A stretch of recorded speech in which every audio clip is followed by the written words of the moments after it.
C'est cette rave party qui est en cours dans l'Isère. On en parle avec vous, Célia Vallée. Rave party donc, qui a commencé le 15 août. C'est dans la commune de Cour-et-Buis. Environ 1000 personnes qui sont rassemblées sur un terrain privé, sachant qu'il y a un arrêté préfectoral qui interdisait ce genre de rassemblement du 15 au 17 août. Absolument. Plus de 1000 personnes sont rassemblées hier sur ce terrain privé et les gendarmes ont été pris à partie lors de l'installation.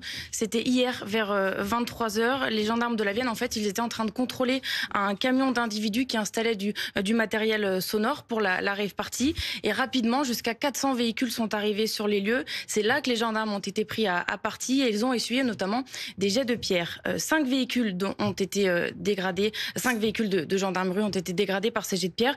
Pas de gendarmes blessés à notre connaissance. La rave party, vous le disiez, elle est toujours en cours. Le nombre de participants, il a augmenté depuis, il est en cours d'évaluation. Mais 40 gendarmes sont encore sur place. Ils contrôlent la situation, notamment avec des contrôles d'alcoolémie et de stupéfiants. Et vous le disiez, donc un arrêté préfectoral, oui, avait interdit ce rassemblement, notamment en raison de la canicule et des feux de forêt, le risque sévère de feux de forêt qui est dans le département.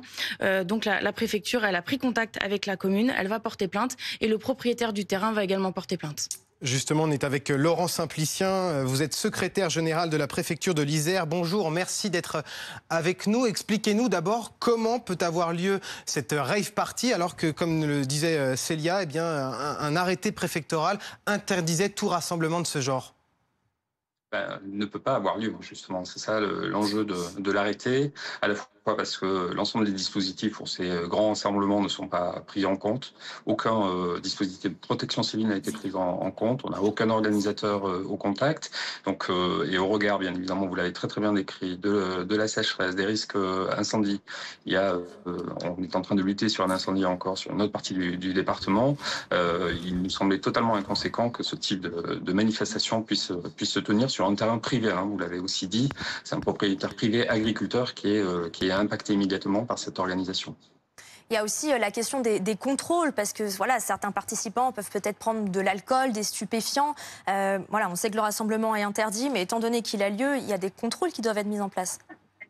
Absolument, ils le sont depuis le début, c'est-à-dire que l'arrêté d'interdiction permettait de contrôler les véhicules qui transportaient du matériel sono, notamment, permettait de faire des contrôles véhicules classiques, conducteurs classiques, mais aussi des contrôles alcoolémie et stupéfiants.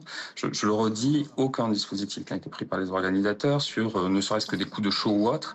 Et donc, nous sommes en train, là aussi, au-delà de l'interdiction, de la répression, des contrôles qui se poursuivent toute la journée, qui se poursuivront tout le temps du rassemblement, sont aussi en train d'anticiper d'éventuels coups de chaleur ou des malaises. Quelles seront les suites pénales que vous allez engager ? Alors, comme vous l'avez indiqué, c'est-à-dire à la fois la commune, le propriétaire porte plainte. Nous, avec les gendarmes, c'est utilisation de tous les moyens administratifs de contrôle pour verbaliser. Des verbalisations ont lieu. Bien évidemment, les autorités judiciaires exerceront sans doute leurs propres prérogatives sur le sujet. Il y a réellement une question de situation actuelle du département et de regroupement massif sur ce terrain extrêmement sec, avec des risques pour les personnes. Est-ce que, en parlant de risques pour les personnes, est-ce que vous craignez des débordements entre les forces de l'ordre et les participants de cette rave party? On sait voilà, que quand il y a des rassemblements illégaux, ça peut parfois déborder. Alors, vous l'avez un peu dit tout à l'heure, mais je rectifie, il y a un gendarme qui a déjà été blessé à l'occasion des contrôles qu'on a posés dans la nuit.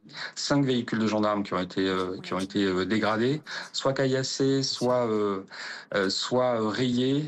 C'est vraiment de cet ordre-là, donc avec une tension qui est montée dans la nuit en milieu de nuit. Tout ça est inacceptable. Donc, on va continuer, bien évidemment, à contrôler, à réprimer, à verbaliser tout ce qu'on pourra faire. Est-ce que justement, suite à ces dégradations et la blessure de ce gendarme, le dispositif de sécurité a été renforcé ?